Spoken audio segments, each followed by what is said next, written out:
Salut Muriel, j'essaye de te faire une vidéo de 0 à la fin de la chaussette, j'espère. Alors,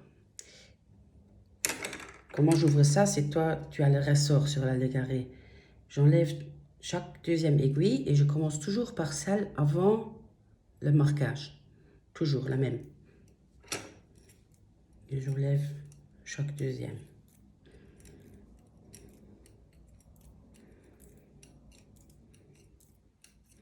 Mais ça, tu sais déjà le faire parce que tu sais déjà tricoter les chaussettes sans le ribbon.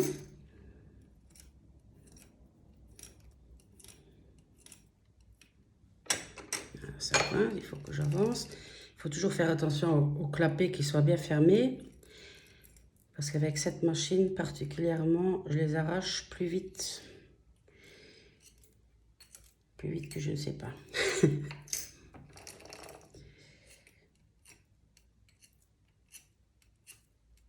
Voilà. Je vais mettre ma tension. Je la changer tout le temps au long de la chaussette. Voilà. J'accroche mon petit bonnet.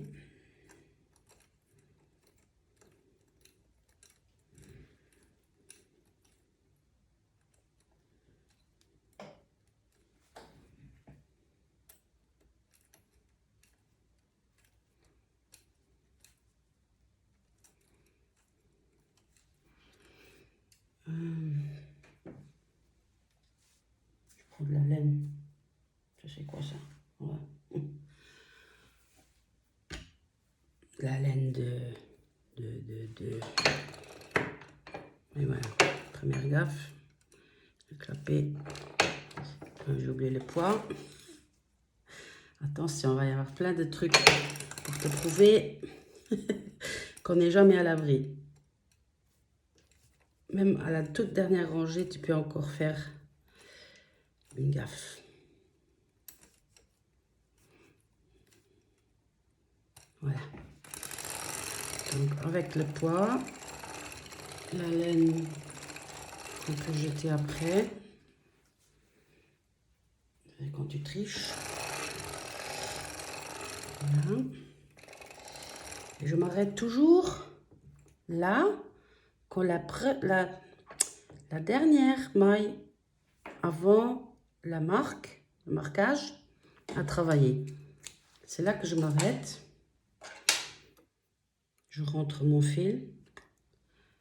Et je prends la bonne laine maintenant. Bon, l'avantage, c'est que j'ai un split yarn carrier. Donc, je peux... Oh, excuse-moi, j'ai tout déréglé, je crois. Non, ça va encore. Donc, ça, c'est le split. Donc, c'est plus pratique que celui sur la légarée. Parce que tu dois juste le mettre dans la fente. Donc, là, je mets ma laine. Je fais bien attention qu'elle soit dans les crochets. Donc, le premier après le marquage. J'ai mis le frein à talon. Et je tricote 1 tour et 3/4. Donc, je commence à 3 heures. Ça fait 1 tour et 3/4. Je m'arrête à 6 heures. Voilà. Donc, ça, c'est la bonne laine avec le frein à talon. Je prends mon ripper.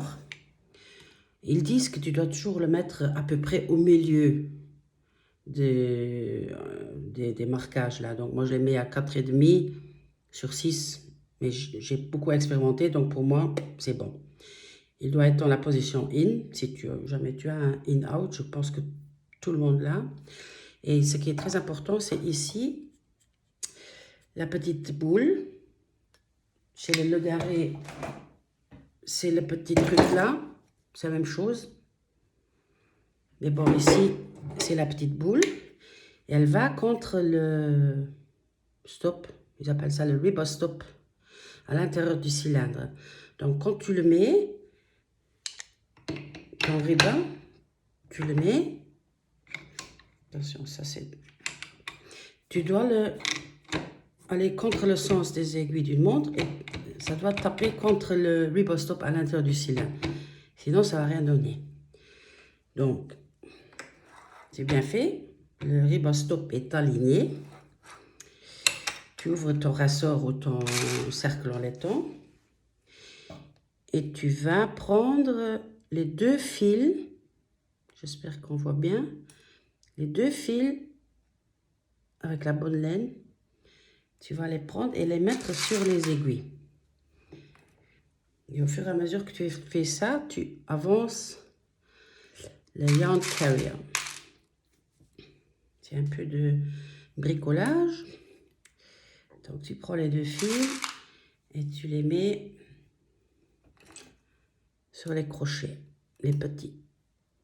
Ce qui est important, c'est qu'ils soient dans le crochet et que le crochet il va s'ouvrir de toute façon quand tu tournes la manivelle. Mais ce que je voulais dire, il ne faut pas qu'il soit comme ça, par exemple, derrière le crochet, parce que là, ça va tomber. Si ça t'arrive qu'ils sont derrière le crochet, tu vas devoir ouvrir le crochet, tu soulèves les 2 fils à la main et tu les mets dans le crochet. Voilà.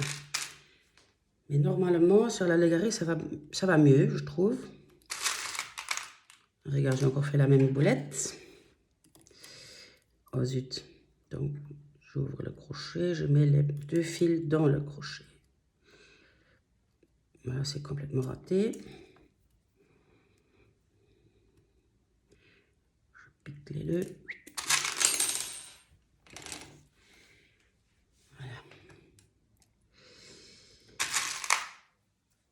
Ça, c'est un truc, au début, tu mets 1 heure à mettre toutes les petites aiguilles. Et après, ça va beaucoup plus vite. Mais bon.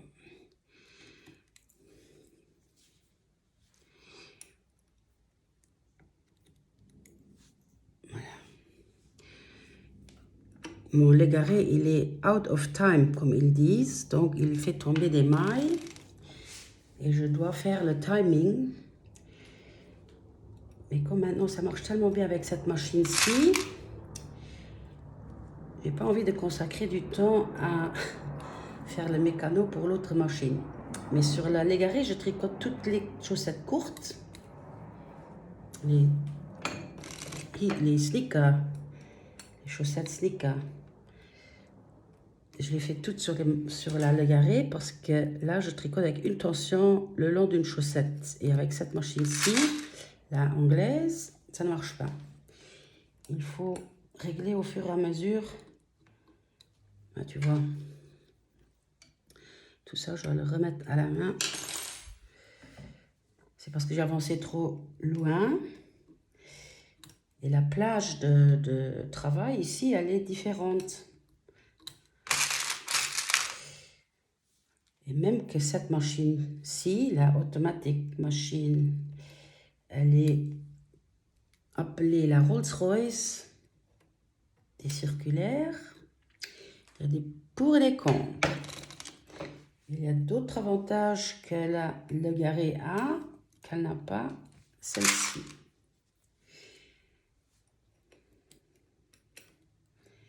Voilà, on y est presque. Et tu as vu qu'au fur et à mesure que je mets les mailles, ça tricote. Là, je fais... Là aussi, je dois les remettre à la main parce que normalement, je vais jusque là et je suis bien. Mais j'ai trop vite avancé parce que je suis un peu nerveuse et un peu pressée pour te montrer, en espérant ne pas faire de grandes gaffes.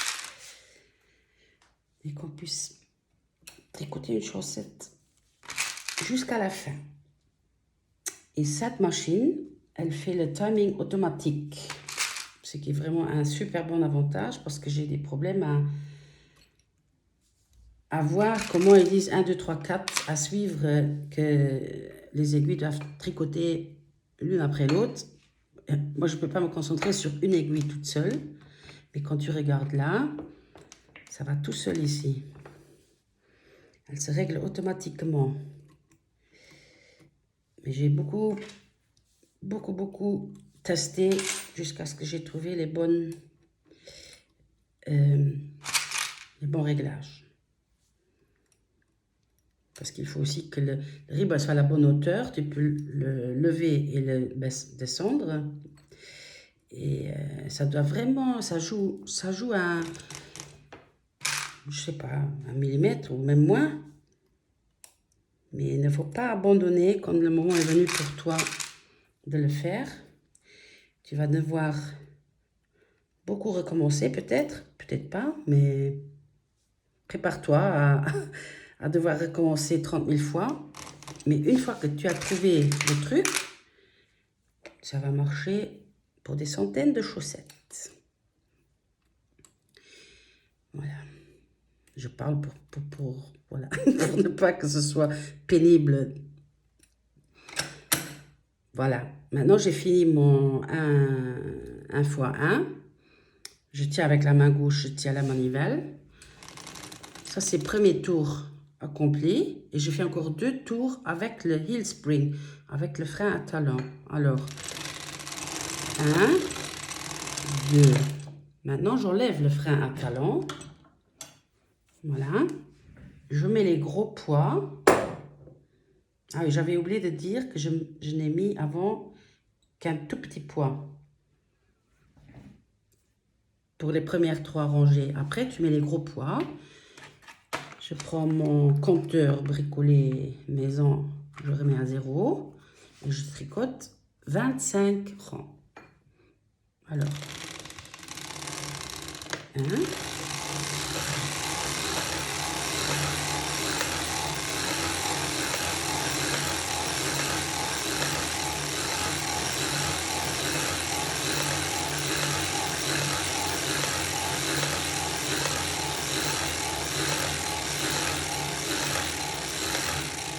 25 et je m'arrête ici, donc 25 et 3/4. Je m'arrête là. Je m'arrête toujours là parce que mes manipulations, je les fais toujours à 3 heures. Non, 9 heures. Non, 3 heures. 3 heures. Oh la vache. Alors, comme j'avais enlevé ici la première avant le marquage, maintenant, je vais remplacer la petite par la première après le marquage. Ça, c'est mon truc pour après, quand tu fais le talon, que ce soit toujours pareil. Donc ici, c'est la première après le marquage. J'enlève. Mais il faut toujours faire attention à ne pas faire tomber parce que là, quand ça tombe dans le cylindre et tu ne vois plus pour la rattraper. Voilà. Il ne faut pas que j'oublie de régler la tension un peu plus. Ah, voilà, j'ai déjà fait la première gaffe. Regarde, ça m'arrive souvent. J'ai pris la mauvaise aiguille. Donc il faut la remettre.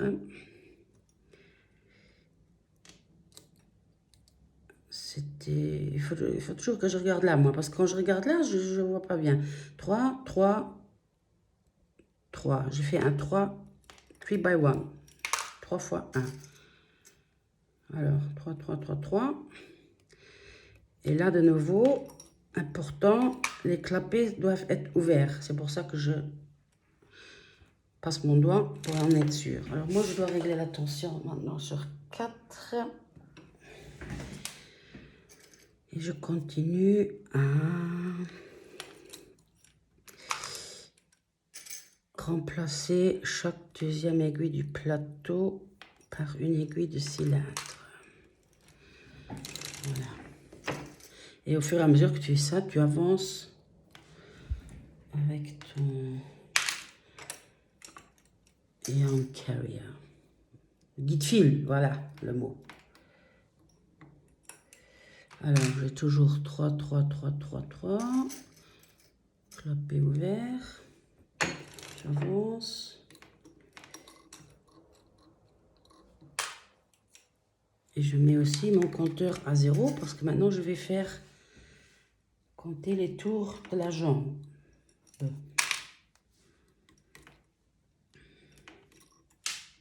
Voilà. Une partie de ramasse.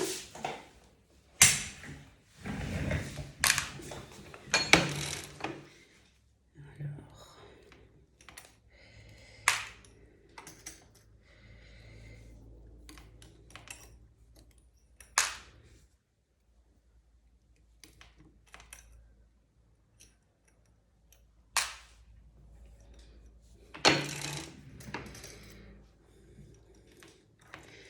presque fini le tour.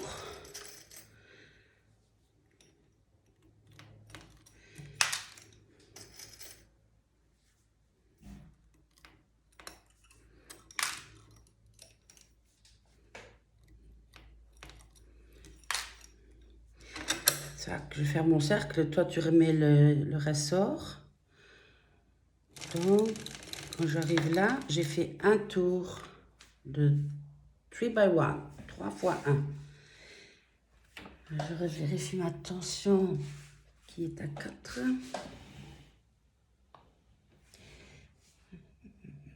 Oui. Et je tricote 60 rangs. Voilà. 2,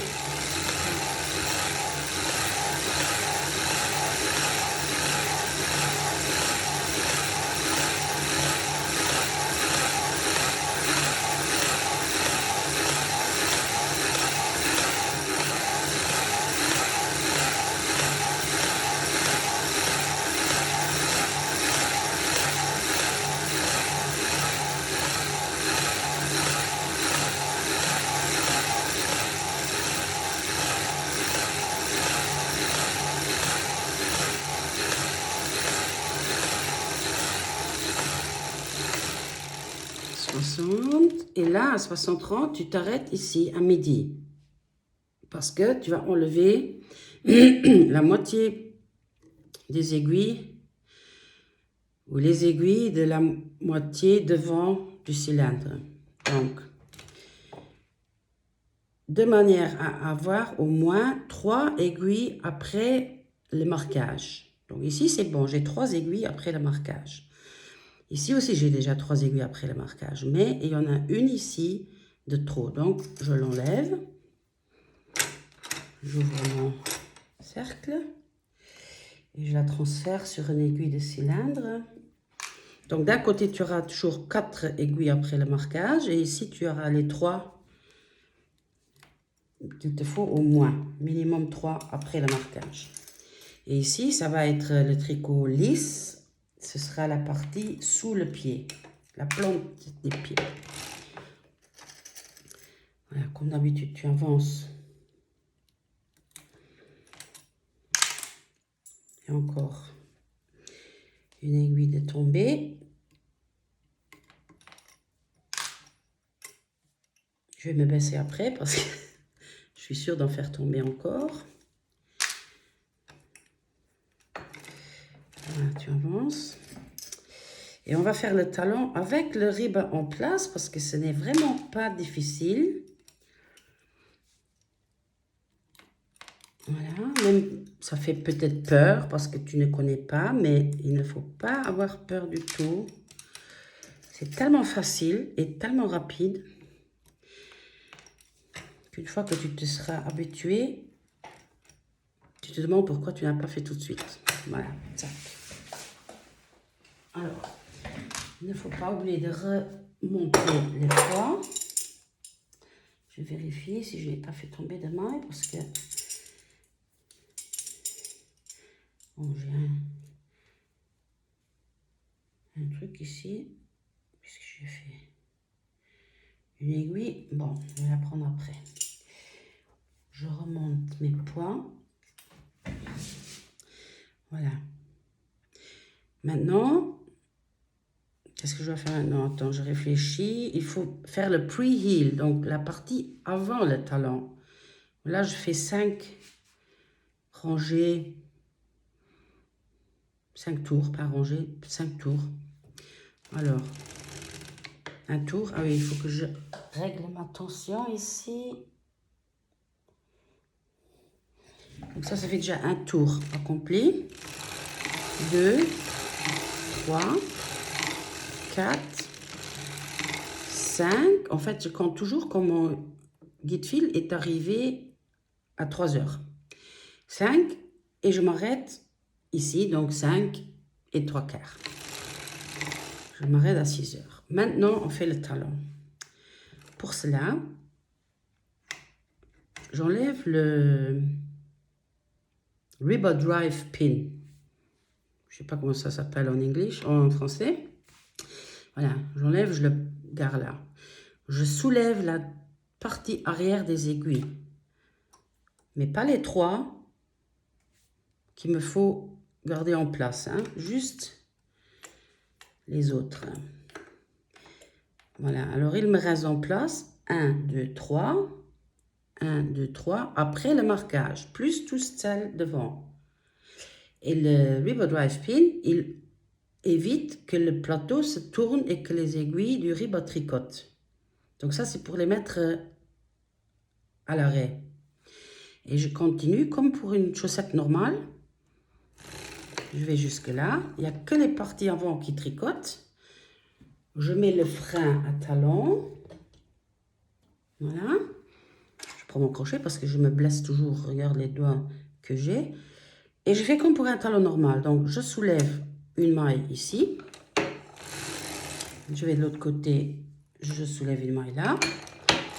Je reviens un peu plus loin. Je soulève.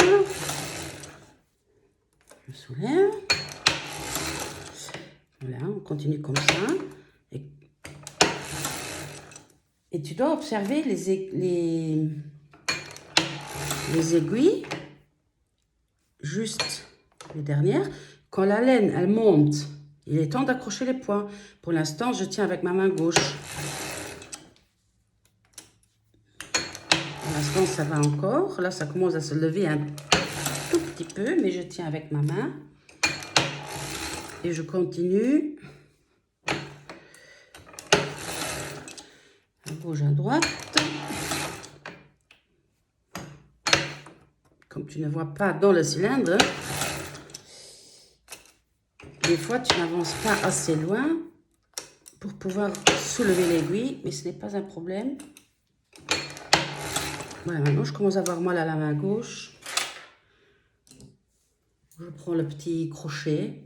Tu peux aussi prendre les fourchettes. C'est comme tu veux. Moi je trouve le crochet, bon c'est nouveau hein, que je trouve ça. Avant j'ai pris 4 fourchettes, 2-3 fourchettes. Donc ici j'avais levé la dernière. Non, ça c'était 2, il me faut une.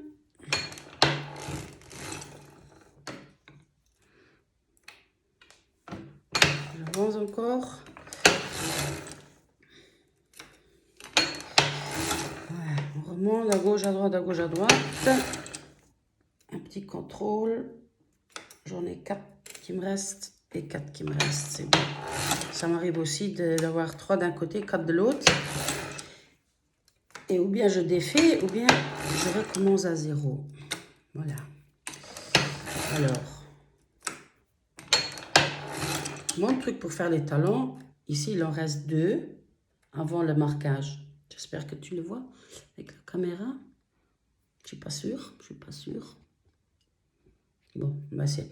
Les 2 dernières, je les lève ensemble pour faire un talon plus rond. Là aussi, je les soulève ensemble.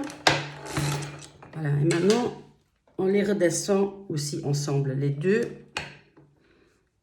Le clapet doit toujours être ouvert, ça c'est super important. Tiens, je vais bouger la caméra. Peut-être comme ça. Attends.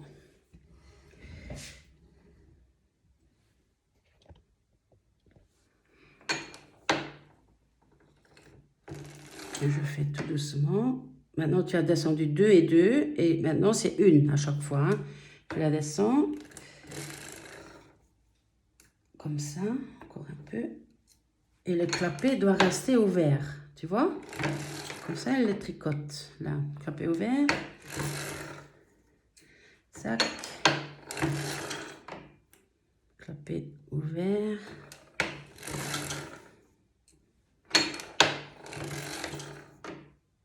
J'ai oublié un truc. Chez moi, j'ai oublié de mettre la tension à 2,5. Mais ce n'est pas grave. 1,5, ça ne fait presque pas de différence. Mais quand même.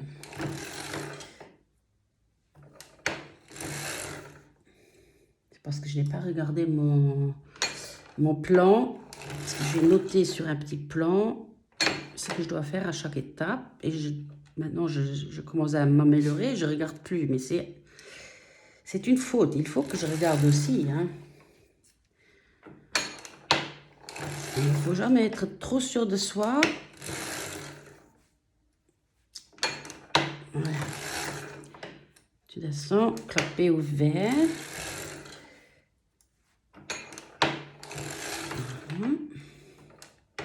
Voilà. Tu le vois à la main.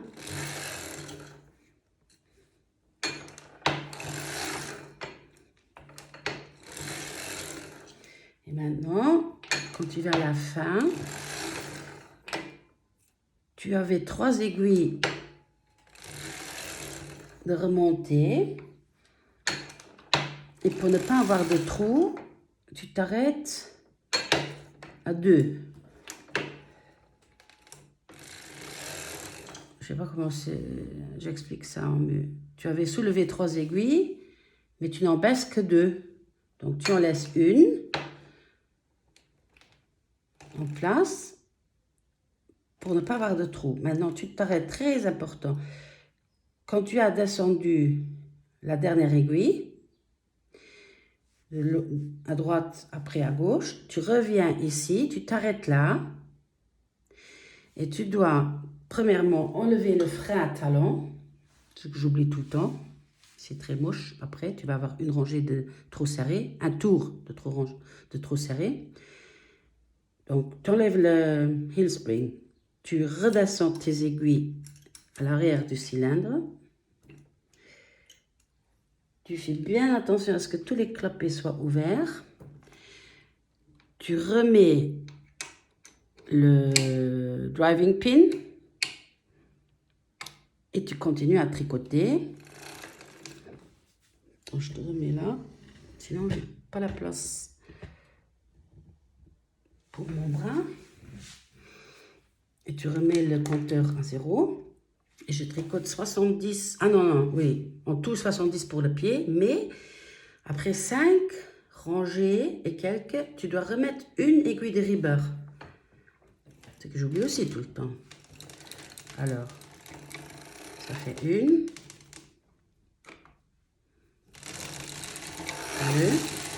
3, 4, 5. Tu mets une aiguille de ribeur à gauche à droite pour avoir le dessus du pied.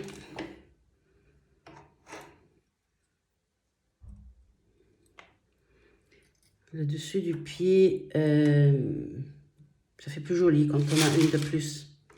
Ça fait plus joli et puis ça, bah, on ne peut pas dire que ça serre, mais ça donne plus d'élasticité. Voilà. Et c'est plus équilibré parce que tu as la moitié avec et la moitié sans rib. Donc j'ai déjà fait 5 rangées, 5 tours, excuse-moi, avec mes rangées. 5 tours. Et on continue jusqu'à 70.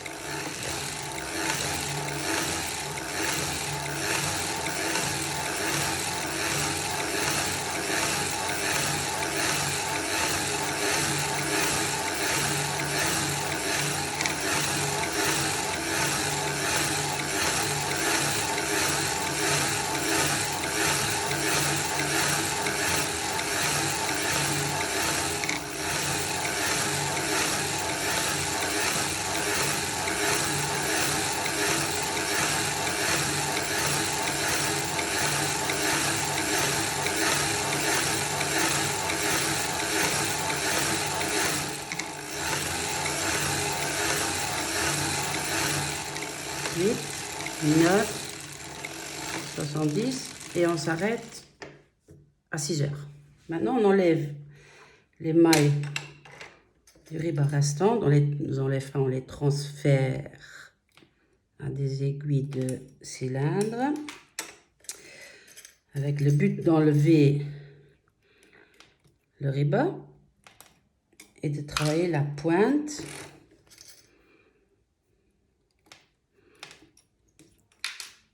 Et avec un peu de chance, on en aura fini dans quelques minutes. Mais encore une fois, il ne faut pas être trop triomphante. Parce que ça m'arrive tout le temps. Dès que je pense, oh là là, je commence à être bien, il y a une gaffe. C'est fait exprès pour te rappeler à l'ordre.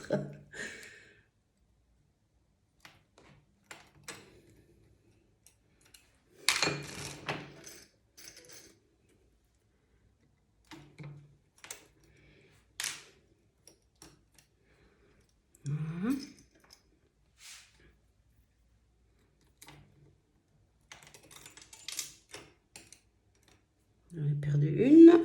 Déjà, c'est rare. Il ne faut pas les perdre. Voilà. Alors, j'enlève mon plateau. Tada!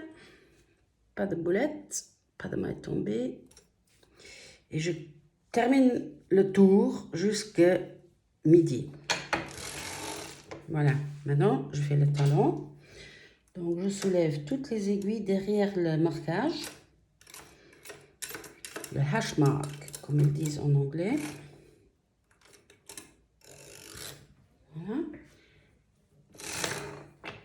Je mets le frein à talon et je fais mon talon en soulevant à gauche, à droite, plutôt à droite, à gauche. Tu as compris, je suis sûre.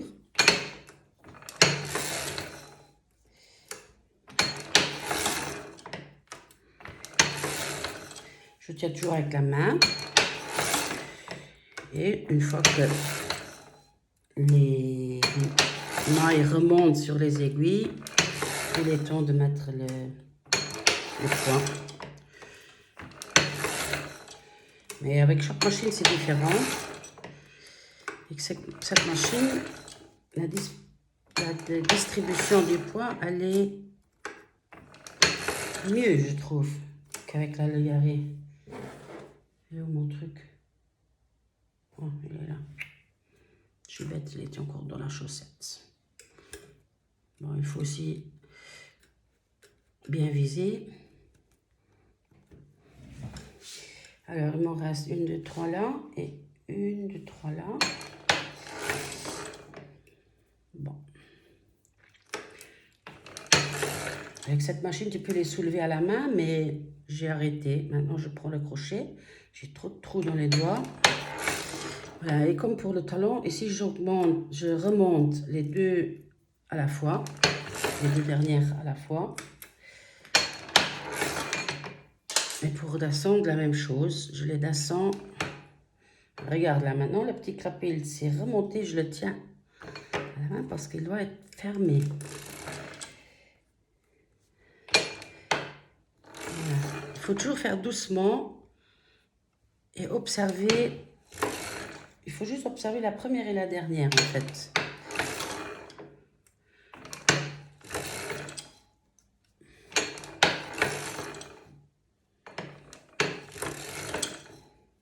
Une par une, on les descend.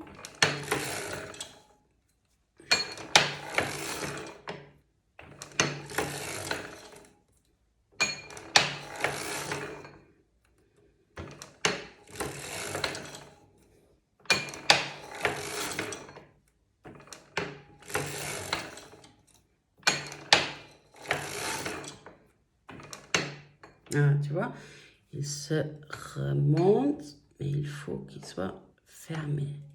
Non, ouvert. J'ai dit comme connerie. Là aussi, il faut l'ouvrir.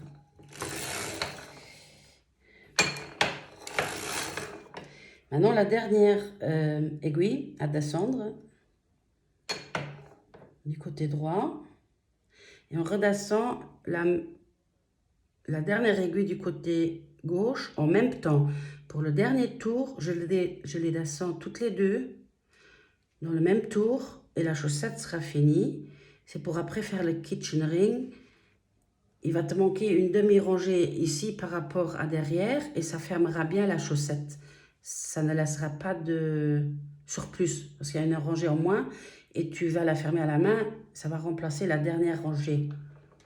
Je ne sais pas si tu comprends ce que je veux dire, mais ce n'est pas grave. Tu descends les deux à la fois. Le clapet doit rester ouvert. Là aussi. Voilà, maintenant c'est fini. Tu laisses un peu de fil.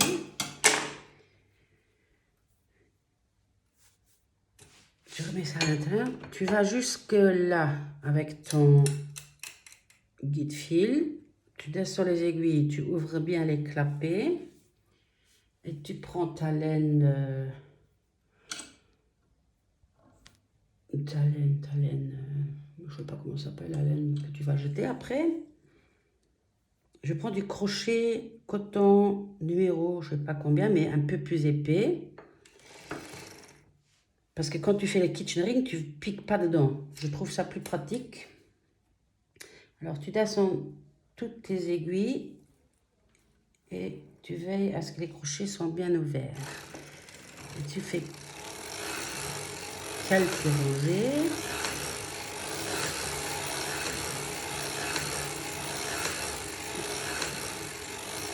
J'aime bien en faire 7, 8, 9. Tu enlèves tous les poids.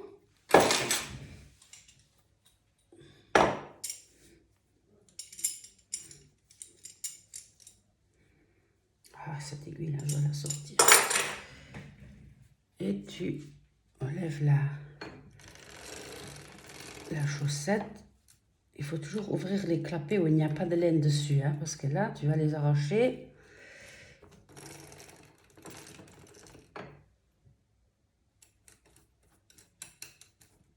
Je n'ai pas bien tiré, il faut que je repasse encore une fois. Voilà.